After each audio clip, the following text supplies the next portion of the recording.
আসসালামু আলাইকুম ৰহমতুল্লাহি বাৰাকাতু। বন্ধুসকল, চাওক, এনেকুৱা দুখীয়া মানুহ থাকে নেকি? এই কেনেকুৱা ঘৰ আজিকালি এনেকুৱা ঘৰ থাকে নেকি মানুহৰ?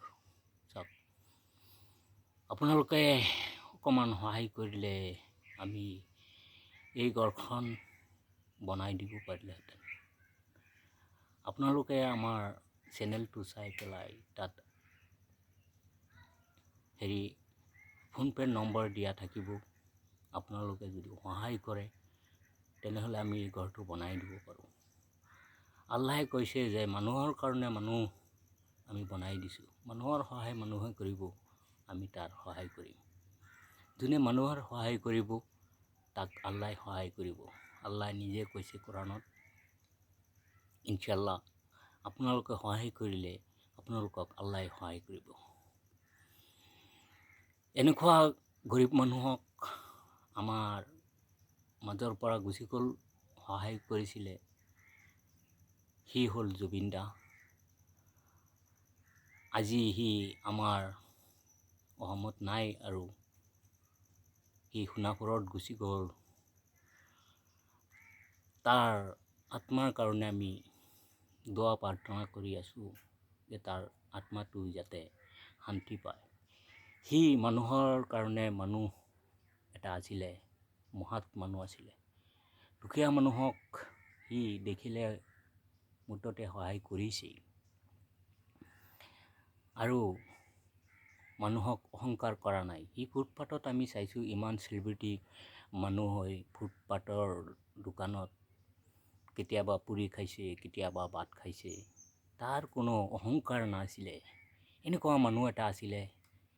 এই মানুহটোক যোনে যোনে মাৰিছে তাক আমি আমাৰ চৰকাৰক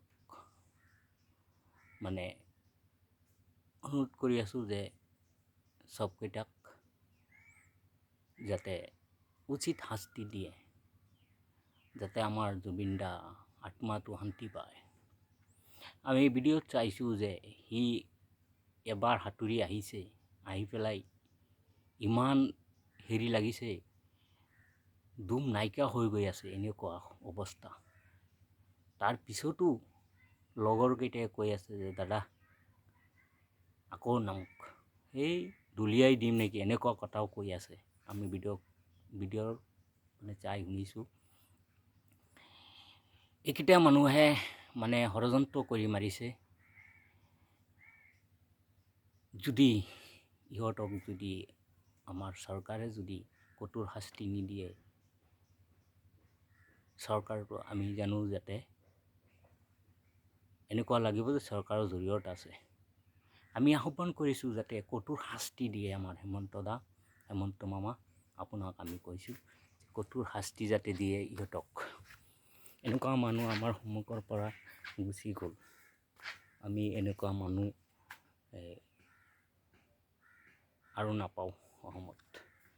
এইটো চাওক, সি এনেকুৱা মানুহ আছিলে যে এনেকুৱা দৰিদ্ৰ মানুহ দেখিলে সি সহায় কৰিছেই। এতিয়াতো আমাৰ মাজত নাই। আমি চবৰ ওচৰত সহায় খুজি আছোঁ যাতে এনেকুৱা মানুহক সহায় কৰি অকণমান এটা ঘৰ বনাই দিয়ে। আমাৰ ভিডিঅ'ৰ শেষত স্ক্ৰীণত নম্বৰ দিয়া থাকিব। সেইটো PhonePe' number, Google pay' number হয়। আপোনালোকে সেইটো নম্বৰত এৰিলে এই ঘৰখনৰ মানুহে পাই যাব। ইনশাআল্লাহ আমি জানো আপোনালোকে আমাৰ চেনেলটোৰ নাম হ'ল যমুনা টিভি আছাম নগাঁও। আমি আশা কৰোঁ যে আপোনালোকে এই ভিডিঅ'টো চাই পিনে শ্বেয়াৰ কৰিব, কমেণ্ট কৰিব। ইনশাআল্লাহ আপোনালোকৰ কাৰণে আমি দোৱা কৰিম। আৰু এটা লাইক কৰিবৰ কাৰণে পাহৰি নাযাব। ইনশাআল্লাহ আপোনালোকৰ ওপৰত সহায় বিচাৰি আছোঁ আমি। আসসালামু আলাইকুম, জয় আই অসম, খুদা হাফিজ।